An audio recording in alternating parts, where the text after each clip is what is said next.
This week on the Rental Report Review, This Gun for Hire, Black Tight Killers, Martial Law, The Bakery Girl of Monceau, Hard Boiled.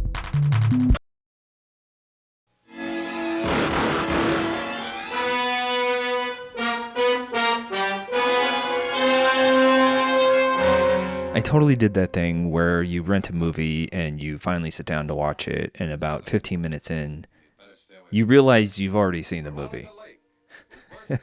So this week, I ended up rewatching This Gun for Hire, and I'm actually glad I did. Watching this time while already having a vague understanding of the plot, where the film's going, allowed me to really just kind of focus on Ladd and Veronica Lake this time. There is definitely similarity in their performances, and I've been trying to figure it out. They're kind of pioneering the subtle performance.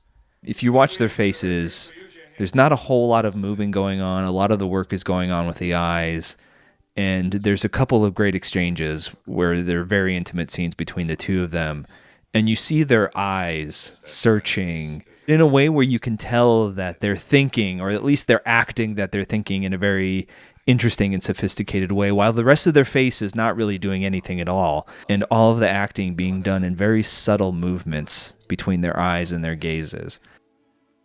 It's totally magnetic.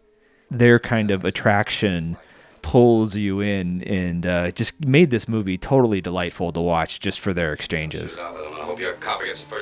I give This Gun for Hire 3.75 stars. Director Frank Tuttle does yeoman's work of Maltz and Burnett's adaptation of Graham Greene's novel, which is a mostly taut, suspenseful chase thriller with a couple obligatory song and dance numbers modified into song and magic numbers. This film is coming out 5 months after Pearl Harbor, and already War Department propaganda is oh so subtly sneaking in, but it's subtly undercut by Greene's suggestion of where real power lies. It's a great movie with great performances. I'm sure I'll watch it again.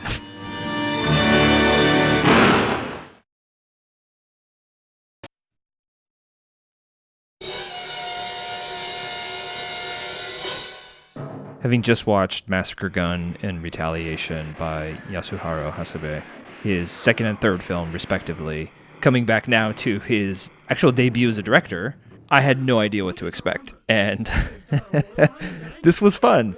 Pretty quickly pick up on the tone that's intended here. This is a boys' film, like a 007 spy film with a really cool action lead, a young man by the name of Akira Kobayashi, who, even at this time, is a pretty big star in Japanese cinema.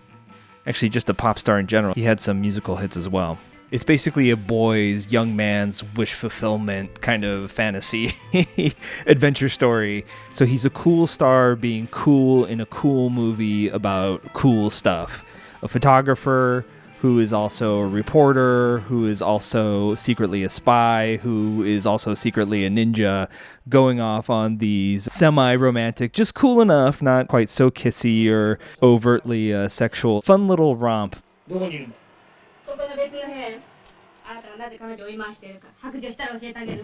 But if you kind of just go outside of the scaffolding of the movie, of the genre, Japan by 1966 has basically become an extended military base of the United States. U.S. government helped rebuild Japan after the Second World War, and then put these bases to then run military operations in Korea, Vietnam, and then also through the Cold War and the spying effort.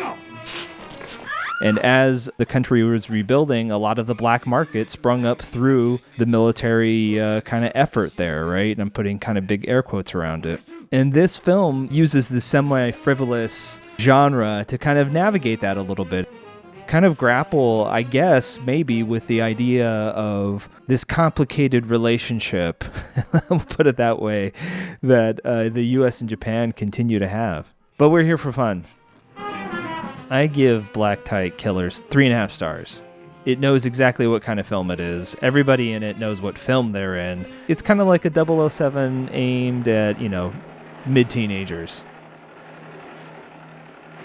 It definitely has me very interested in the rest of the career of both Kobayashi and director Hasebe. I plan to definitely dive way deeper into both their careers.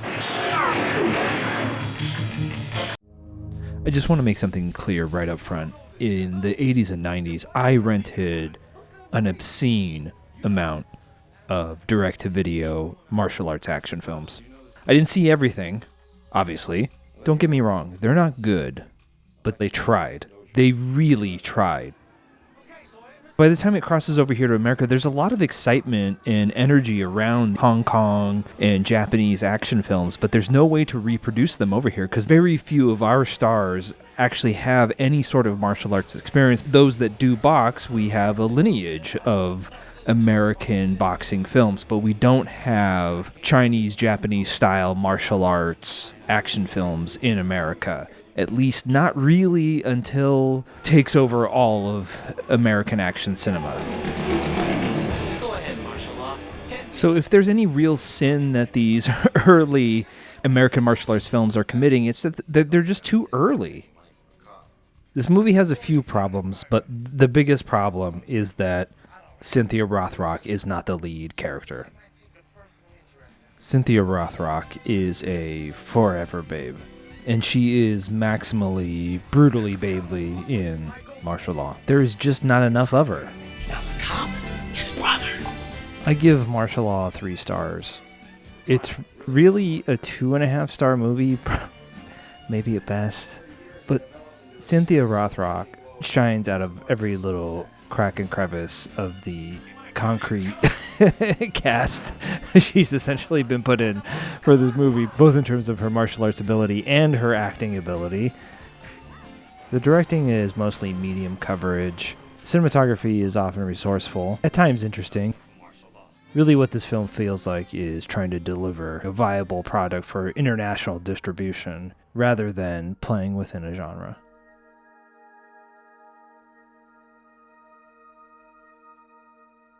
But really, this is just basically a Christopher Nolan film. D'autre part, l'achat de mon gâteau avait fini par sacrifier une sorte de cérémonial mis au point par moi et la petite boulangère. The Bakery Girl of Monceau is about a bougie university kid with no riz that thinks he has riz. I haven't seen much by Romer other than Pauline at the Beach, and I haven't seen that since I was back in college. Whoa. Decade and a half ago. I've been looking to dive into Romer's Six Moral Tales for quite some time, and I'm glad that I finally decided to take the plunge with this first film in that series. It's a 23-minute short, then proceeds to unfold the complexities of courtship, of lying to yourself through rationality to justify whatever it is you actually want to do, and how you then justify it after the fact. To grossly oversimplify the plot to the point of absurdity, I guess it could be boiled down to, if you can't be with the one you love the one you're with. But it's never really that easy, is it? Which is, I guess, the hallmark of any good French film. It's never really that easy, is it? I give The Bakery Girl of Monceau 4 stars. It's nearly impossible to pack so much into so little.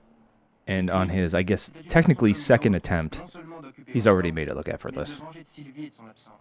I don't think I've looked forward to finishing a 6-film series like this in quite some time.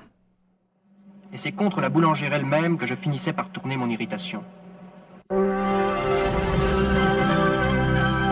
Yeah, so it turns out I've seen this movie before. There was a crazy sophomore year in high school where I watched a bunch of movies, and they just blurred together, so I'm glad I'm rewatching now. This movie is a vibe and a half.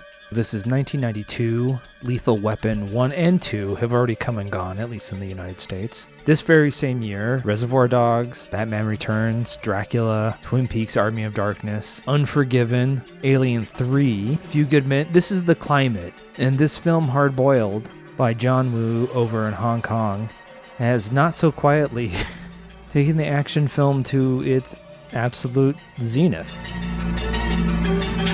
If Hard Boiled is not a 5-star movie, then I don't know what is. Hard Boiled is everything you want in a bang bang shoot 'em up. Acrobatic bloody shootouts, stunning visual metaphors, pop psychology dividing good and evil, sultry jazz played by the main character, and lots of slow motion.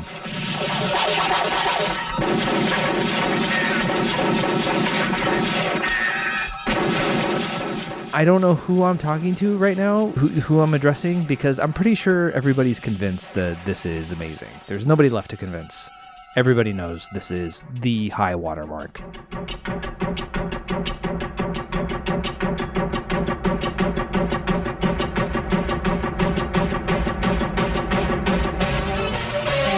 Look at this! Come on! Can you imagine just sitting in a theater and seeing this trailer come up? Like, how do I watch this movie now? Thank you so much for watching. You can follow me on Instagram and X to see what movies I'm renting next, and pretty much everything is on my letterbox. I am going to go watch some more movies. I hope you do too. Pretty well.